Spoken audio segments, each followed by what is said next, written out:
Questions पाहिले होते मला वाटतं काल आपण. आज काय करतोय याच युनिट मधला शेवटचा पॉइंट आहे आपला.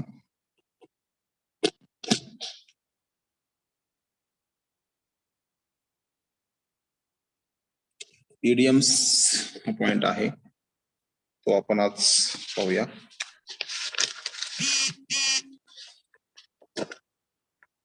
ठीक आहे, बरेच जण त्याला आयडम्स म्हणतात वगैरे, पण त्याचं करेक्ट प्रोनाउन्सिएशन काय हो? इडियम्स आहे. ओके, काय आहे?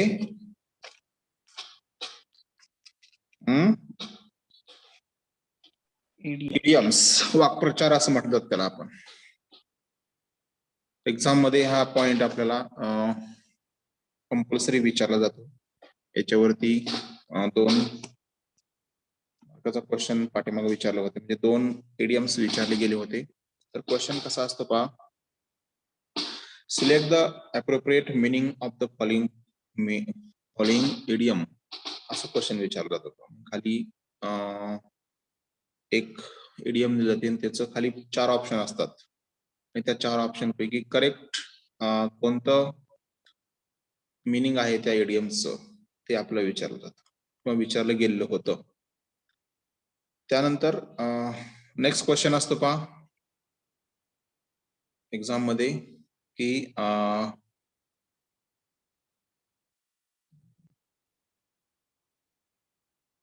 Use the following idiom in your on sentence.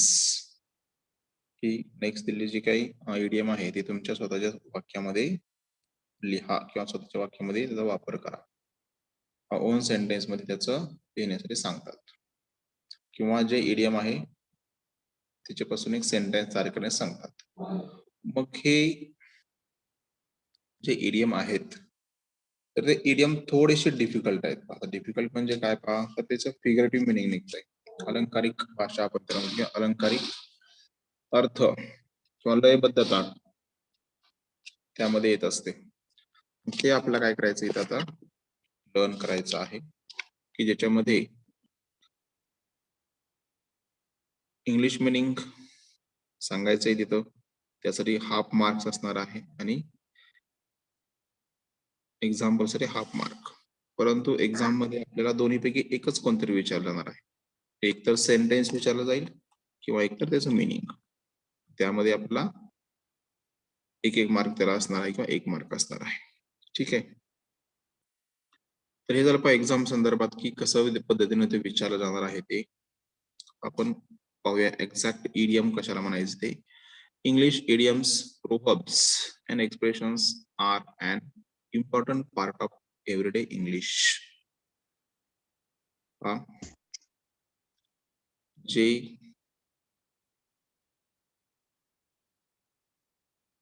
English idiom आहेत पहा किंवा प्रोव्हर्ब्स किंवा एक्सप्रेशन्स जे असतात तर ते एव्हरीडे इंग्लिश मध्ये किंवा आपण जे स्पीकिंग करतोय तर त्याच्यामध्ये ते इम्पॉर्टंट आहेत किंवा इम्पॉर्टंट असतात. They come up all the time in both written and spoken English. आणि ते बऱ्याच वेळेस आपल्या दोन्ही टाइप मध्ये येत असतात. म्हणजे स्पोकन इंग्लिश मध्ये पण येतात, म्हणजे ज्यावेळेस आपण स्पीकिंग करतो त्यावेळेस पण त्याचा यूज होत असतो. त्याचबरोबर रायटिंग करत असताना सुद्धा त्याचे येत असतात किंवा रिटन इंग्लिश मध्ये सुद्धा ते येत आहेत. Because idioms don't always make sense literally. तर इथं याचा जो अर्थ आहे इडियम्सचा तर तो आपण लिटरली किंवा ऍज इट इज घ्यायचा नाहीये. You will need to familiarize yourself with the meaning and uses of each idiom. तर त्यासाठी आपल्याला प्रत्येक इडियमचं मिनिंगशी आपण परिचित पाहिजेत, परिचित असण्याची गरज आहे किंवा ती माहीत असण्याची गरज आहे किंवा त्याचा यूज कुठे करायचा आहे, कोणत्या ठिकाणी यूज करायचा आहे त्याचं पण आपलं नॉलेज इथं पाहिजे. That may seem like a lot of work, but learning idiom is fun, especially when you compare English idioms to the idioms in your own language. आता इथं असं वाटतं आपल्याला की हे खूप मोठं वर्क आहे, इडियम शिकायचं म्हणजे खूप मोठं काम आहे असं तुम्हाला स्वतःला वाटतंय, बरोबर आहे. परंतु जर समजा तुम्ही ह्या इडियम्स ज्या आहेत इंग्लिशच्या, ते जर तुमच्या ओन लँग्वेज म्हणजे जी मदर टंग आहे त्याच्यामध्ये जर तुम्ही पाहिलात तर ते तुम्हाला ऐकण्यासाठी किंवा वाचण्यासाठी खूपच वेगळ्या पद्धतीची माहिती किंवा वेगळ्या पद्धतीचं इन्फॉर्मेशन तुम्हाला रिसीव्ह होऊ शकते किंवा मिळू शकते, किंवा ते एक शिकत असताना एन्जॉयमेंट आहे किंवा फन आहे असं ते, किंवा गमतीशीर आहे असं ते सांगतायत. Learning to use common idioms and expressions will make your English sound more native. So it's a good idea to master some of these expressions. आणि हे जे काय आपण कॉमन इडियम्स लर्न करतोय किंवा त्याचे एक्सप्रेशन्स लर्न करतोय तर निश्चितपणे तुमचं इंग्लिशचं नॉलेज हे इनक्रीज होणार आहे किंवा साऊंड जास्त होणार आहे. त्याचबरोबर त्या एक्सप्रेशन्स वरती मास्टर बनायची हे काय आपल्या एक चांगली कल्पना आहे, म्हणजे त्याच्यात साहाय्याने आपण मास्टर बनू शकतो. Okay,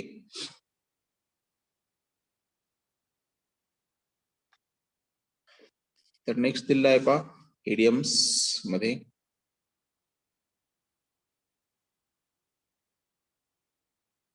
dictionary defines an idiom as a form of expression peculiar to a language. एका स्पेसिफिक भाषेमध्ये किंवा एका स्पेसिफिक भाषेमध्ये असणारे एक काहीतरी मिनिंगफुल व्यक्त करण्यासाठी वापरले जाणारे जे काही वर्ड्स असतात किंवा त्याचं कॉम्बिनेशन असतं त्याला इडियम म्हणतोय. Dictionary defines an idiom as a form of expression peculiar to a language. एका लँग्वेज मध्ये एका स्पेसिफिक फॉर्मॅट मध्ये काही गोष्टी एक्सप्रेस करण्याच्या ज्या असतात तर त्याला इडियम असं म्हणतात, किंवा काही कॉम्बाईन करून त्याच्यापासून एक मिनिंगफुल असा इडियम तयार होतोय किंवा फिगरेटिव्ह लँग्वेजचं किंवा फिगरेटिव्ह मिनिंगचं ज्यावेळेस एखादं इडियम तयार होतंय तर त्याला आपण काय म्हणतोय का इडियम असं म्हटलं जाते. Every language has its own collection of wise sayings. आणि प्रत्येक लँग्वेजचं काय आहे पहा वाईज सेईंग इथं पाहायला लागतं. वाईज सेईंग म्हणजे काय तर त्या लँग्वेज मध्ये असणारे गुड थॉट किंवा वाईज ऍडवाइस चांगले सल्ले आपण देणारे म्हणतो. बरेचसे सेंटेन्सेस अशा असतात पहा की त्याच्यापासून काहीतरी बोध मिळतो आपल्याला. बोध कथा वगैरे वाचतो आणि त्याच्या खाली तात्पर्य दिलेलं असतं, त्यालाच वाईज सेईंग असं म्हणायचं. म्हणजे याच्यातून आपण जे काही लर्न केलं त्याच्यातून नेमकं आपण काय घ्यायचं आहे दॅट इज इम्पॉर्टंट. फक्त कोणतीही गोष्ट रीड करत असताना त्याच्यामधलं आपल्याला युजफुल कोणतं आहे किंवा आपण कोणतं तिथं यूज करायला पाहिजे किंवा कोणतं पॉइंट घ्यायला पाहिजे दॅट इज इम्पॉर्टंट. ओके, त्यालाच वाईज सेईंग असं म्हणायचं. They offer advice about how to live and also transfer some underlying ideas principles and values of a given culture or society.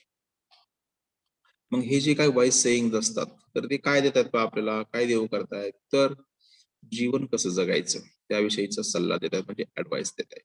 त्याचबरोबर about how to live and also transfer some underlying ideas principles and values of a given culture or society. त्याचबरोबर आपल्याकडे असणारे जे काही सुप्त गुण म्हणतो पहा अंडरलेईंग आयडियाज. बऱ्याचशा व्यक्तींकडे असं असतं पहा की काहीतरी त्यांच्या माइंड मध्ये किंवा त्यांच्याकडे कला असते पहा की ज्या कला ते दुसऱ्याला शो करत नाहीत किंवा अंडरलेईंग आयडियाज असतात म्हणजे सुप्त गुण त्यांच्यामध्ये असतात. तर त्याच्या ते ट्रान्सफर करण्यासाठी किंवा त्याचा सक्सेसफुल बनवण्यासाठी हे इडियम्स किंवा प्रोव्हर्ब्स युजफुल असतात. जर समजा त्याचं ट्रान्सफॉर्मेशन ते कशामध्ये करतात पहा तर एका सक्सेसफुल वर्क मध्ये त्याचं ट्रान्सफॉर्मेशन करतात आणि त्याचा यूज कोणला होतो पहा गिव्हन सोसायटी किंवा कल्चर सध्याची जी काही समाज असेल किंवा संस्कृती असेल तर त्यासाठी त्याचा वापर होत असतो. These sayings are called idioms. आणि हे जे काही सेईंग्स आहेत किंवा गुड थॉट्स आहेत तर त्याला आपण काय म्हणतोय पहा, इडियम्स असं म्हटलं जाते किंवा वाक्प्रचार किंवा म्हण पण म्हटलं जातं, असं म्हटलं जाते. These combinations of words have a figurative meaning. मग हे जे काही कॉम्बिनेशन आहे वर्ड्सचं, तर त्या कॉम्बिनेशनला काय असतं पहा, फिगरेटिव्ह मिनिंग असतं. म्हणजे ते एका अलंकारिक भाषेमध्ये आपल्याला पाहायला भेटतात. म्हणजे फक्त तिथं असं पाहायला मिळत नाही पहा आपल्याला की कोलोकेशन सारखं सेव्ह म्हणे, save electricity, take a look, असं नाहीये इथं. ज्यावेळेस आपण त्याचं मिनिंग रीड करतोय तर त्यावेळेस ते निश्चितपणे आपल्याला अलंकारिक वाटते. म्हणजे त्याच्यामध्ये एक लयबद्धता असते, तर ती इथं आपल्याला पाहायला मिळते. Okay. In short, idioms are a source of sparkle and polish. तर इथं शॉर्ट मध्ये सांगायचं म्हटलं तर इडियम्स हे एक उगमस्थान आहेत. कशाचे पहा, तर आपलं माइंडला पॉलिश करायचं किंवा स्पार्किंग करायचं. म्हणजे काय, तर आपण असं म्हणतो बऱ्याच वेळेस की माझ्या बुद्धीला गंज चढलाय म्हणतो, किंवा एखाद्याच्या बुद्धीला गंज चढलेला आहे. म्हणजे काय झालंय पहा, तर तो व्यक्ती रिलॅक्स झालेला आहे, त्याची बुद्धी ऍक्टिव्ह नाहीये किंवा तो एकदम असा रिलॅक्स झालेला आहे, तो त्याला कुठल्याही गोष्टीमध्ये इंटरेस्ट नाहीये. तर त्याला त्या माइंडला पॉलिश करण्याचं काम कोण करताय पहा, इडियम्स करतायत. म्हणजे ते एक सोर्स आहे, उगमस्थान आहे की त्या दृष्टीने आपण काय होऊ शकतो, इम्प्रूव्ह होऊ शकतो. ओके. म्हणजे ह्यांचं हे जे काही व्ह्यूज आहेत किंवा ह्यांच्याकडे असणारे जे काही ओपिनियन्स आहेत, तर ते ऐकून किंवा त्याच्यावरती आपण विचार करून, म्हणजे ते एक स्पार्कलिंग आपल्या माइंडला एन्थुजियास्टिक बनवते, त्याचबरोबर पॉलिश करते किंवा ते आपल्या मनावरती थोडंसं जे काही गंज चढलेलं आहे ते रिमूव्ह करण्याचा प्रयत्न करते. This list of commonly used idioms and sayings can help to speak fine English. आणि हे जे काही लिस्ट आहे कॉमनली यूज होणारे जे काही डे टू डे लाईफ मध्ये इडियम्स आहेत, तर ते इडियम्स किंवा वाईज सेइंग्स असतील तर ते निश्चितपणे इंग्लिश चांगलं बोलण्यासाठी हेल्पफुल आहेत किंवा असतात. ठीक आहे. तर हे झालं बा इंट्रोडक्शन आहे याचं. तर त्यानंतर एक्झाम मध्ये आपल्याला कशा पद्धतीने क्वेश्चन विचारले जातात. आता इडियम म्हणजे काय समजलं का तुम्हाला? इडियम कशाला म्हणायचं, लक्षात आलं का? म्हणजे त्या लँग्वेज मध्ये असणारे वाईज सेइंग बद्दलचे जे काही वर्ड्स असतील तर त्याला आपण इडियम असं म्हणतोय. ओके, समजलंय का?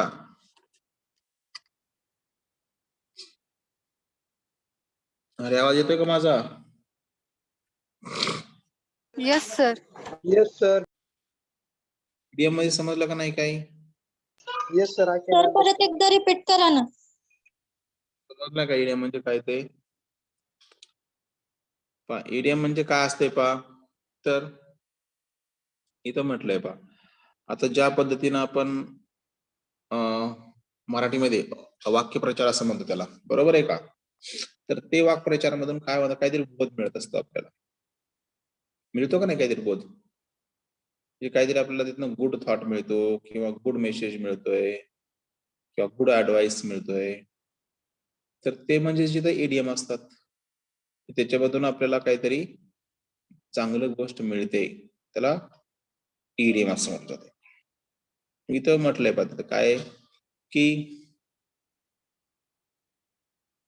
स्टार्टलाच म्हटले पाहिजे, काय म्हटलंय बा, तर every language has its own collection of wise sayings. म्हणजे चांगलं सांगणाऱ्या प्रत्येक गोष्टी किंवा प्रत्येक असे काही सेंटेन्सेस त्या त्या लँग्वेज मध्ये असतात, आणि हे जे काही वाईज सेइंग्स आहेत तर त्यालाच आपण इडियम असं म्हणतो. ओके, म्हणजे जे इन्स्पिरेशनल सेंटेन्सेस असतात बऱ्याच वेळेस आपण पाहतो गुड थॉट सारखेच असतात, परंतु गुड थॉट हा थोडा वेगळा झाला, तो एकदम डीप मध्ये असतो. आणि हे इडियम हे एवढे डीप मध्ये नसतात. त्याच्यात आपला इतकं थॉटफुली विचार करायची गरज भासत नाही, परंतु गुड थॉट वरती जास्त आपला विचार करायची गरज असते. इथं गुड थॉट आपल्याला नाही येत सांगायचे, तर आपल्याला इथे काय सांगायचे आहेत पा, वाक्प्रचार सांगायचे आहेत. म्हणजे त्याच्यामध्ये सुद्धा आपल्याला जास्त डीप मध्ये मिनिंग पाहायला मिळतात, काही मध्ये पाहायला मिळत नाहीयेत. ठीक आहे. तर इथं म्हटलंय पहा, काय काय म्हटलंय, इडियम म्हणजे काय ते offer advice about how to live and also transfer some underlying ideas, principles and values of a given cultural society. These sayings are called idioms. म्हणजे आपल्याला ते how to achieve the success or how to achieve our goal,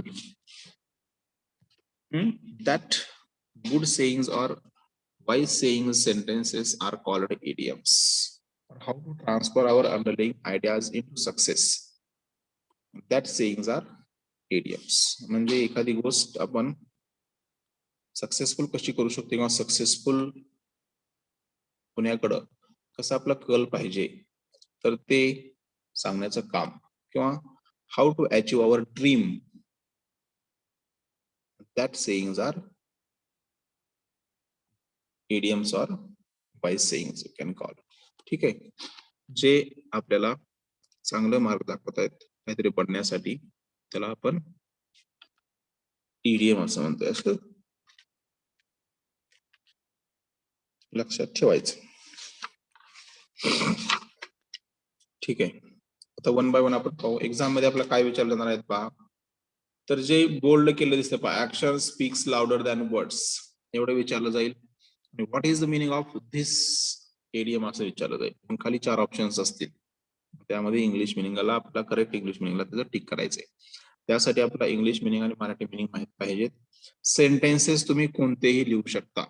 इथं मी आता sentences जे लिहिले आहेत, तर ते तुम्ही सेंटेन्सेस ऍज इट इज लिहा, असं काही कंपल्शन नाही. तुम्ही याच्यापेक्षा वेगळे सेंटेन्सेस लिहू शकता, परंतु त्या सेंटेन्स मध्ये ही जी काय वरती इडियम दिलेली आहे, तर त्याचा वापर तुम्ही त्या सेंटेन्स मध्ये करणं गरजेचं आहे, किंवा मिनिंगफुल सेंटेन्स तयार होणं गरजेचं आहे. आता इथे फर्स्ट मध्ये पहा, action speaks louder than words, त्याचं काय मराठी मिनिंग असेल हो?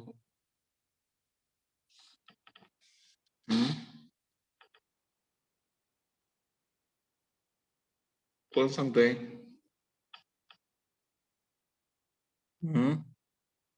Action speaks louder than words म्हणजे बोलण्यापेक्षा कृती श्रेष्ठ असते, उक्तीपेक्षा कृती श्रेष्ठ असं म्हणतो आपण त्याला. बरोबर आहे. जे बोलण्यापेक्षा आपली ऍक्शन जे आहे किंवा कृती जी आहे, that is important. Okay. People's intentions can be judged better by what they do than what they say. म्हणजे ते काय बोलतायत त्यापेक्षा काय करतायत या जास्त महत्व असतं. म्हणजे त्याला आपण action speak louder than words असं म्हणतो. म्हणजे उक्तीपेक्षा कृती श्रेष्ठ, म्हणजे बोलण्यापेक्षा कृती त्यांची काय असणार आहे, श्रेष्ठ असणार आहे. त्याला action speaks louder than words असं म्हटलं जाते. ओके, समजलं का हे? Yes sir. Hot potato. Hot potato म्हणजे काय हो? एक गरम बटाटा. एक गरम बटाटा. काय करायचं, खाऊन टाकायचा? हा, आता इथं थोडस शब्दाचे अर्थ घ्यायचे नाहीत. आता इथं थोडेसे वेगळे अर्थ असतात पहा इथं. आता इथं मिनिंग दिले पहा, English meaning. A speak of an issue mostly current which many people are talking about and which is usually disputed. पर इथं काय पाहायला मिळतं आपल्याला पहा, की एखाद्या तत्कालीन किंवा चालू विषयावरती बोलणे, तत्कालीन किंवा चालू विषयावरती बोलणे, किंवा करंट इश्यूज जे आहेत तर त्याच्यावरती डिस्कशन करणे, that is a hot potato. आता इथं एक्झाम्पल लक्षात येईल घेतल्यानंतर, corona is a hot potato. म्हणजे सध्या कोणता विषय जास्त चर्चेचा आहे पहा, तर कोरोना. म्हणजे सध्याच्या एखाद्या करंट विषयावरती बोलणे, त्याला अ हॉट पोटॅटो म्हटलं जाते. अलग लक्षात.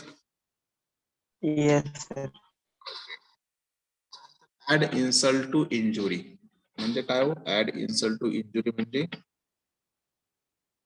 Add insult to injury English meaning दिलंय पहा. To further a loss with mockery or indignity, worsen and unfavourable situation म्हणजे काय पहा, तर गैरव्यवहारास कारणीभूत असणे.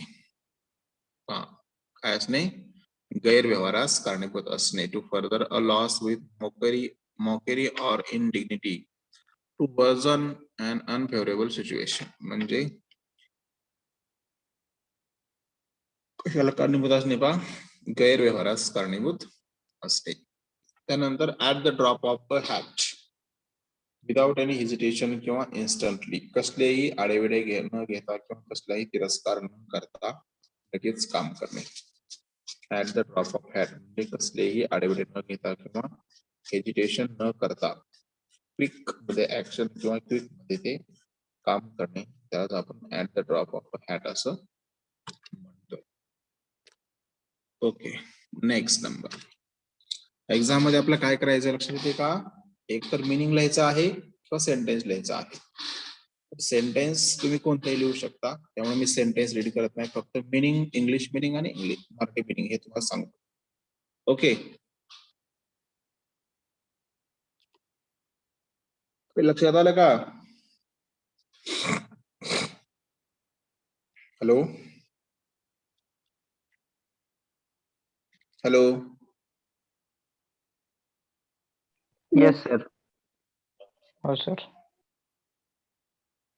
Back to the drawing board याचं मिनिंग काय असणार आहे हो? कुठं दिलंय पाहिजे इंग्लिश मिनिंग काय म्हणतंय? When an attempt fails and it's time to start all over. म्हणजे काय पहा? पुन्हा सुरुवातीपासून पुन्हा एकदा जोमाने सुरुवात करणे किंवा पुन्हा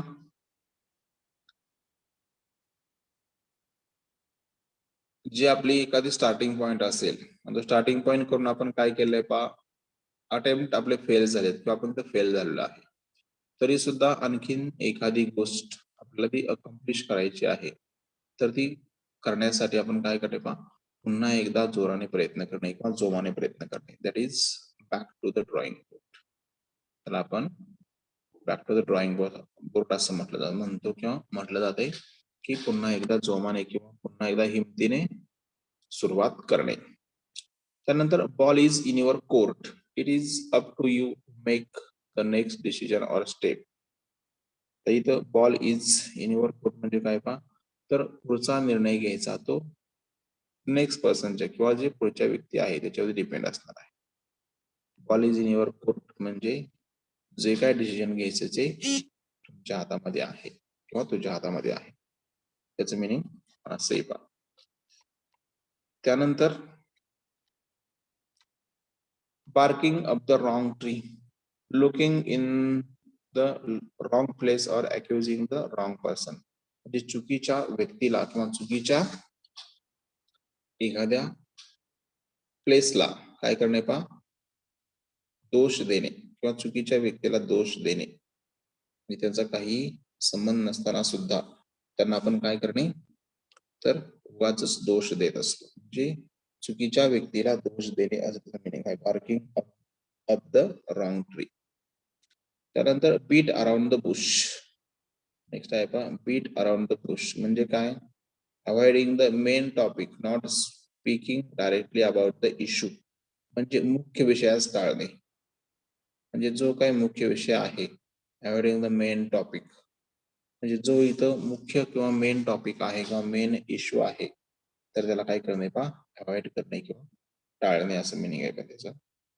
bit around the bush. Okay.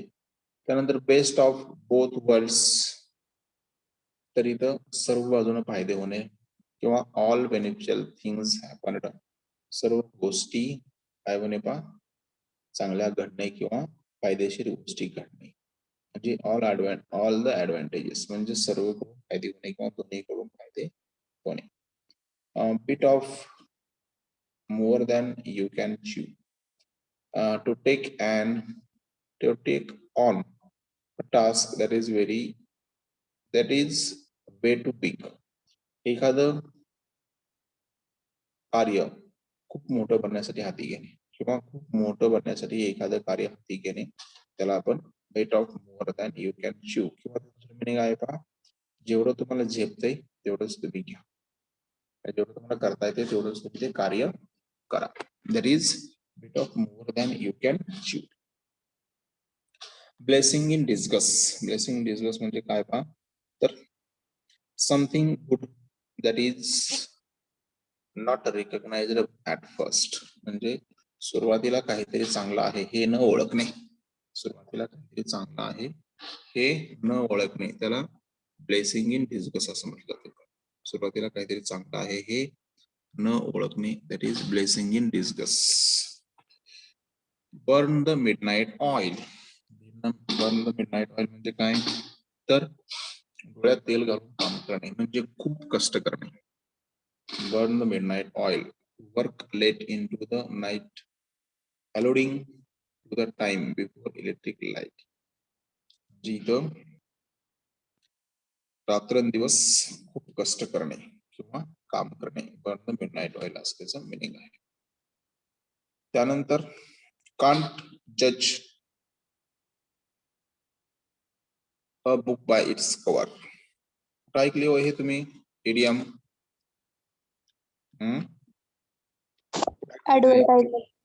Advertise मध्ये ऐकले, मग काय त्याचं मिनिंग आहे हो?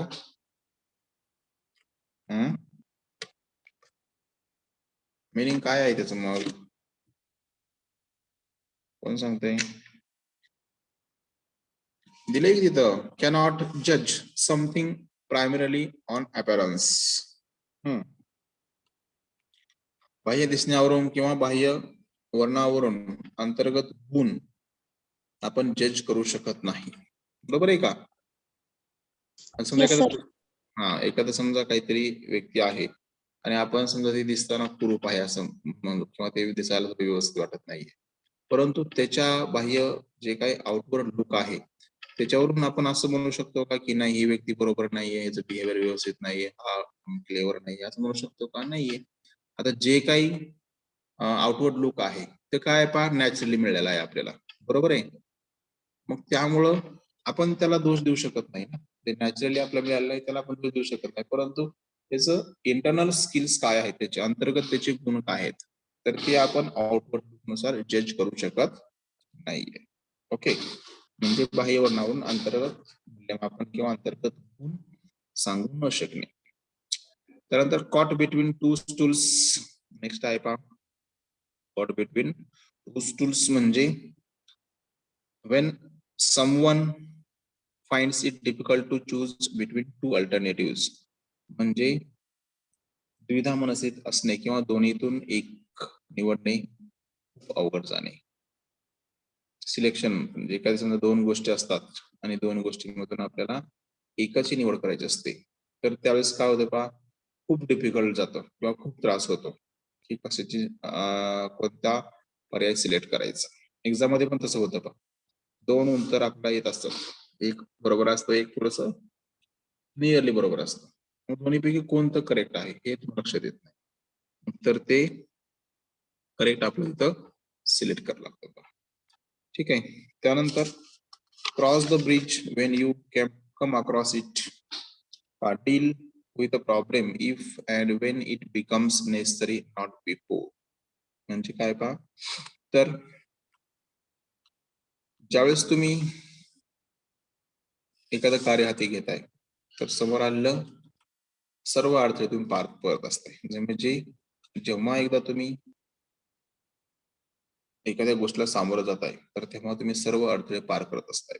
Cross the bridge Wien you come across it म्हणजे तुमच्या जे काय येणारं कार्य असेल किंवा जे कार्य करताय तर त्या कार्यामध्ये येणारे सर्व अडथळे तुम्ही क्रॉस करून जात असताय किंवा पार करत असताय किंवा ओव्हरकम करत असताय. त्यानंतर cry over spilled milk. Cry over spilled milk म्हणजे काय, Wien you complain about a loss from the past म्हणजे भूतकाळातील गोष्टींचा निरर्थक व्यर्थ करणे किंवा शोक करणे किंवा निरर्थक शोक करणे किंवा व्यर्थ शोक करणे. म्हणजे एखादी होऊन गेली गोष्ट असते त्याच्यावरती आता आपण उगाच रडत बसायचं किंवा उगाच हे घटना मी ऐकून असं व्हायला नाही पाहिजे होतं वगैरे आपण उगाच त्याच्या गोष्टीवरती विचार करायचा. ते बरोबर आहे का? नाही. तर ज्या गोष्टी आपल्या हातामध्ये नाहीये तर त्या गोष्टीचं आपल्याला इथं काय करायची गरज नाहीये पा, निरर्थक व्यर्थपणे शोक करायची आवश्यकता नाही. म्हणजे क्राय ओव्हर स्पिल्ड मिल्क म्हणजे होऊन गेलेल्या गोष्टीवरती किंवा भूतकाळातील गोष्टीवरती व्यर्थ शोक व्यक्त करायचा नाही. That is the cry over spilled milk. Curiosity kills the cat.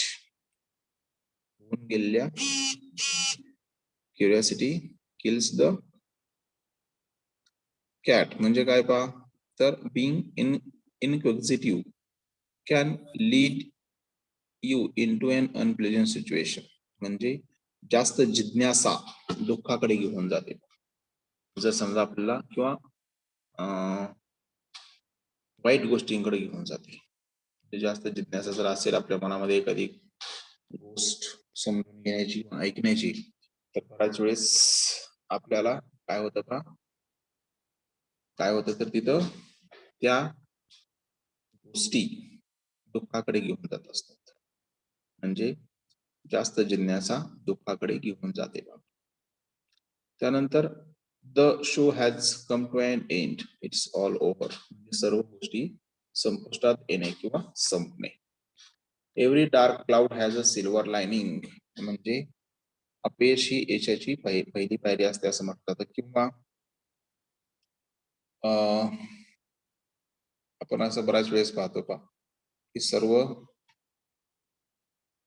अंधकार दिसतो आपल्याला, त्याच्यामध्ये कुठेतरी छोटीशी एखादी आपल्याला सक्सेसफुल होण्याचे चान्सेस दिसतात. तर त्याला every dark cloud has a silver lining असं म्हटलं जातं. म्हणजे be optimistic even difficult times will lead to better days. म्हणजे या अवघड दिवसातून किंवा कठीण परिस्थितीतून सुद्धा आपण सक्सेसफुल होऊ शकतो. परंतु त्यासाठी आशावादी पाहिजे, ऑप्टिमिस्टिक पाहिजे, पेसिमिस्टिक नको आहे. त्यानंतर hear it on the grapevine, to hear rumors about something or someone म्हणजे एखाद्या बद्दलच्या किंवा एखाद्या गोष्टीबद्दलच्या अफवा ऐकणे. Okay, hear it on the grapevine. Grapevine म्हणजे काय पा, तर rumors, अफवा आपण त्याला म्हणतो. एखाद्या गोष्टीबद्दलची किंवा एखाद्या व्यक्तीबद्दलच्या अफवा ऐकणे. That is hear it on grapevine. Hit the nail on the head, do or say something exactly right म्हणजे काहीतरी काय करणे पा,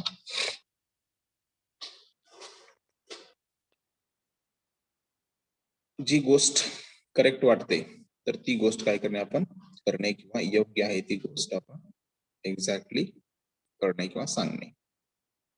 त्यानंतर कीप समथिंग ऍट बे. कीप समथिंग अवे मिनिंग आहे पा, कीप समथिंग ऍट बे, कीप समथिंग वे म्हणजे एखाद्या गोष्टीला किंवा जी गोष्ट आपल्याला नको आहे त्या गोष्टीला आपण दूर ठेवणे. That is the keep something at bay. Kill two birds with one stone, एका दगडात दोन पक्षी मारणे असं मिनिंग आहे त्याचं. म्हणजे एका वेळेस दोन कामं करणे. To accomplish two different things at the same time, एका वेळेस दोन कार्य करणे. Last straw, the final problem in a series of problems म्हणजे सर्व समस्यामधील शेवटची समस्या असणे. सर्व समस्यामधील शेवटची समस्या असणे. A man of letters, a well read man म्हणजे ऑल नोन पर्सन आपण त्याला म्हणतो. म्हणजे एक विद्वान व्यक्ती किंवा एक साहित्यिक व्यक्ती. एक विद्वान व्यक्ती किंवा एक साहित्यिक व्यक्ती किंवा एक विचारवंत पण त्याला म्हणू शकतो. Let the cat out of the bag, to share information that was previously concealed, make a long story short. म्हणजे इथं एखादी लपून ठेवली माहिती काय करणे पा, नंतर खूप मोठी करून सांगणे. किंवा एखादी खूप छोटी गोष्ट असते त्याला खूपच मोठी करणे किंवा वाढवणे. ठीक आहे, त्याला late the cat out of the bag असं म्हटलं. ठीक आहे, त्यानंतर नेक्स्ट आहे पा क्रोकोडाईल टेअर्स. पाठीमागच्या एक्झाम मध्ये हा क्वेश्चन विचारला होता. क्रोकोडाईल टेअर्सचं मिनिंग विचारलं होतं. What is the meaning of crocodile tears. तर तिथं प्रिटेंडेड सॉरो हे मिनिंग करेक्ट होतं पहा. तर प्रिटेंडेड सॉरो म्हणजे ढोंगीपणाचे अश्रू. ओके, ढोंगीपणाचे अश्रू. Up to the mark, satisfactory आपण त्याला म्हणतो. समाधानकारक गोष्ट घडणे. टू द मार्क म्हणजे काय पहा, की समाधानकारक गोष्ट घडणे. Once in a blue moon happens very rarely म्हणजे क्वचितच घडणे पहा. Once in a blue moon क्वचितच घडणे. त्यानंतर पिक्चर पेंट्स 1000 वर्ड्स. त्याला आपण म्हणतो पहा, एक चित्र 1000 शब्दापेक्षा किंवा 100 शब्दापेक्षा जास्त प्रभावी असते. 100 शब्दांपेक्षा एक चित्र जास्त प्रभावी आहे. त्याचं मीनिंग आहे पहा. A piece of cake, a job, task or other activity that is easy or simple म्हणजे इथं आपल्याला खूप सोपे कार्य असणे किंवा खूप सोपे ऍक्टिव्हिटी असणे किंवा खूप सोपं काम असणे. A piece of cake. Then with one voice unanimously म्हणजे काय पहा, बहुमताने किंवा सर्वानुमते म्हणजे सर्वांनी मिळून असं विथ वन व्हॉइस त्याचं मिनिंग आहे. त्यानंतर सिट ऑन द फेन्स म्हणजे द्विधा मनस्थित असणे. This is used when someone does not want to choose or make a decision. एखादा व्यक्ती किंवा एखादी पर्सन असेल तर ती काय करते पहा, दोन गोष्टी असतात तर त्या दोन गोष्टीमधून कोणती चूज करायची किंवा कोणती सिलेक्शन करायचं तर ते डिसिजन घेणं काय होणं पहा, डिफिकल्ट जाणं. त्याला आपण सिट ऑन द फेन्स असं म्हणतो म्हणजे द्विधा मनस्थित असणे. Steal someone's thunder but take the credit for something someone else did. एखाद्याने केलेलं कार्य मी केलं असं सांगणे किंवा एखाद्याचं श्रेय लाटणे किंवा घेणे. मी ही गोष्ट केलेली नाहीये तरी सुद्धा मी ती गोष्ट केली आहे असं सांगणे. त्याला आपण काय म्हणतोय पहा, स्टील समवन्स थंडर म्हणजे एखाद्याने केलेले कार्य मी केले असे सांगणे.